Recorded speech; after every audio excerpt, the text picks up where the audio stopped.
আসসালামু আলাইকুম viewers, Jitu cooking হাউসে সবাইকে স্বাগতম। আশা করি আল্লাহর রহমতে সবাই ভালো আছেন। আমিও আলহামদুলিল্লাহ ভালো আছি।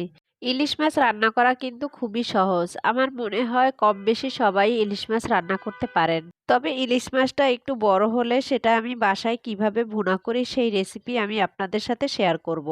তাহলে আসুন শুরু করা যাক। আমি এখানে ৫ পিস ইলিশ মাছ নিয়েছি আর ১ পিস নিয়েছি ডিম। এই ইলিশ মাছটার ওজন প্রায় ১ কেজি হবে। আমি মাছগুলোকে ভাজবো না। ডিমটা সামান্য পরিমাণ হলুদ আর সামান্য পরিমাণ লবণ দিয়ে ভেজে নিব। ডিমের গায়ে হলুদ আর লবণ এভাবে করে একটু মাখিয়ে নিব। চুলায় একটি কড়াই বসিয়ে দিয়েছি। এখন এর মধ্যে দিয়ে দিলাম 1/3 কাপ রান্নার সয়াবিন তেল।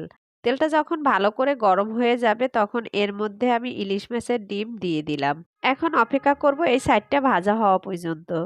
ডিমের একটা সাইড ভাজা হয়ে গেলে আমি অপর সাইডটা উল্টিয়ে দিব। এভাবে করে আমি ইলিশ মাছের ডিমের দুইও সাইড ভেজে নিব। এই যে দেখুন ভিউয়ার্স, ডিমের কিন্তু দুইও সাইড ভাজা হয়ে গেছে। এবার আমি ডিমটাকে তুলে নিব। ডিমটা ভাজা হয়ে গেছে। আমি মাছের ডিম কখনো কাঁচা রান্না করি না। এভাবে করে ভেজে নিই। এই যে দেখুন ভিউয়ার্স, দুইটা সাইড আমি সুন্দর করে ভেজে নিয়েছি। আর মাছগুলো কিন্তু আমি ভাজিনি। এভাবেই রান্না করব। আমার কাছে ভাজা মাছের চেয়ে এভাবে রান্না করলে বেশি ভালো লাগে। কড়াইয়ের ওই তেলের মধ্যেই দিয়ে দিলাম 1/2 কাপ পেঁয়াজ কুচি। ইলিশ মাছ রান্নায় কিন্তু পেঁয়াজটা একটু বেশি লাগে। এখন পেঁয়াজগুলোকে আমি হালকা বাদামি করে ভেজে নিব। সাধারণ মসলা দিয়ে এভাবে বাসায় ট্রাই করে দেখতে পারেন। আশা করি আপনাদের কাছে ভালো লাগবে। পেঁয়াজগুলো হালকা বাদামি করে ভাজা হয়ে গেছে। এখন এর মধ্যে দিয়ে দিব আরও 1/2 কাপ পেঁয়াজ বাটা। আবারও 2 মিনিট ভেজে নিব যাতে করে বাটা পেঁয়াজের কাঁচা গন্ধটা চলে যায়। এখন এর মধ্যে আমি বাকি মসলা এড করব। দিয়ে দিব 1/2 চা চামচ হলুদ গুঁড়া, 1 চা চামচ দিয়ে দিব লাল মরিচের গুঁড়া, স্বাদ মতো দিয়ে দিব লবণ। এখন আবারও নেড়েচেড়ে সব মসলা একটু সময় কষিয়ে নিব। ভিউয়ার্স, আমার রেসিপি যদি আপনাদের কাছে ভালো লেগে থাকে তাহলে আমার চ্যানেলটি প্লিজ সাবস্ক্রাইব করবেন। আর আপনজনদের সাথে অবশ্যই শেয়ার করবেন। এখন দিয়ে দিব 1/2 কাপ পানি। এখন 2 থেকে 3 মিনিট আবারও কষিয়ে নিব। যখন মসলাগুলো এরকম কষানো হয়ে যাবে তখন এর মধ্যে দিয়ে দিব মিডিয়াম সাইজের একটি টমেটো কুচি।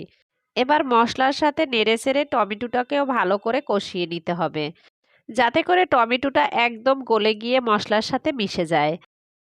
এই যে দেখুন ভিউয়ার্স, মশলাগুলো ভালো করে কষানো হয়ে গেছে, টমেটোটা গলে গিয়েছে আর তেলটাও উপরে উঠে এসেছে। এই পর্যায়ে দিয়ে দিব মেজারমেন্ট কাপের 1.5 কাপের মতো পানি।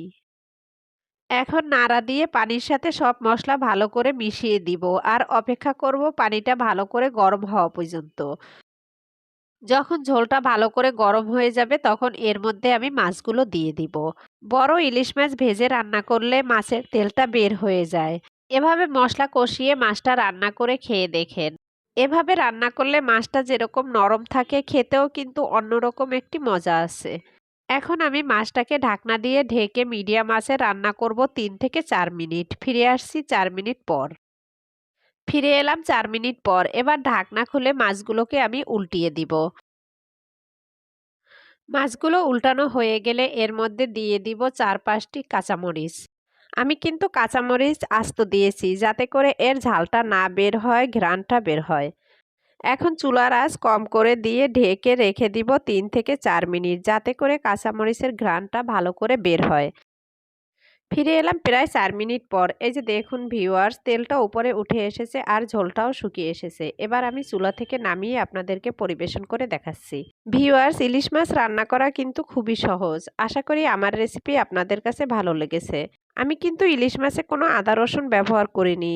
আপনারা বাসায় এভাবে রান্না করলে আশা করি সবাই পছন্দ করবে। আজ তাহলে এ পর্যন্তই। কথা হবে অন্য কোনো ভিডিওতে। সবাই ভালো থাকবেন। আসসালামু আলাইকুম।